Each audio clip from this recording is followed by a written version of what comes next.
How many of y'all in this room are satisfied with being at the bottom? If we continue having the same policies from the past, are we not dooming ourselves to the same fate? So we have to have a new approach to all of those things. Lowering taxes, reducing our regulatory burden, making sure that we have the most business-friendly environment. But then we also have to attack waste on the other end.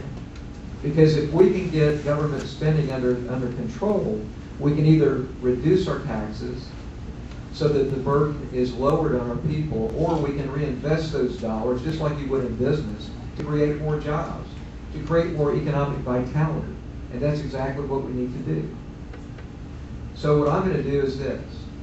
I'm going to attack it from the top in terms of capital formation to help create new jobs, and I'm going to attack it on the bottom end in literacy, workforce skills, so that we can employ the folks that right now are not employable and continue the progress that we made in higher education. That's what we have to do to have an economic revitalization in our state. But if you just talk about it and you don't do anything about it, you're not showing leadership. So here's what I intend to do. On day one, I'm going to cut 20% out of the governor's office budget. Let me ask y'all a question. How much do you think it costs to run the governor's office? Just his office. Now this is not, you can't say. This does not include his salary. This doesn't include the new $4.5 million airplane. This doesn't include the governor's mansion. None of that. Just to run the governor's office, just take a guess. Not as much as they spend. Good answer. Almost $5 million this year. By the time we'll find out here in the next couple of months, but almost $5 million to run the governor's office. The last 6 months of Governor Huckabee, the budget was about $2 million. The first 6 months under Governor Beebe, it went to $2.6 million, a 30% increase. And we had stayed at that level until this year, and it's actually going up this year, even in the face of a recession and cuts elsewhere. I don't think that's leadership. So on day one, we're going to cut 20% out of just that one department. It's about $1 million. Again, it goes back to what Everett Dirksen said. $1 million here, $1 million there, and folks, pretty soon, you got some real money. On day one, I'm going to take a 20% cut in my salary. And I'll tell you why.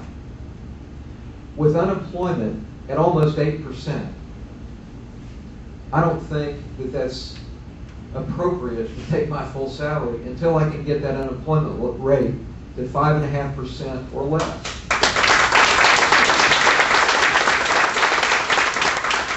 If the people in our state are sacrificing, I'm going to sacrifice as the governor, and I'm going to lead by example. On day one, I'm going to take a census of the total number of employees in state government in the state of Arkansas. And 4 years later, my pledge to you is that we will not have one additional single government employee. All right.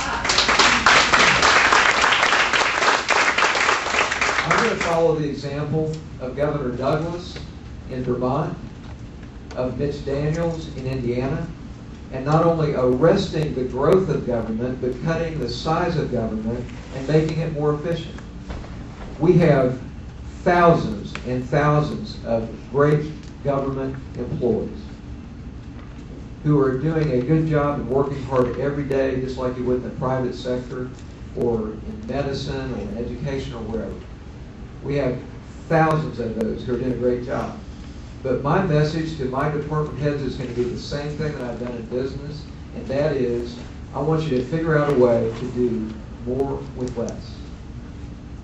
I want you to be more efficient using technology. I want you to be more efficient in terms of the way that you approach your department.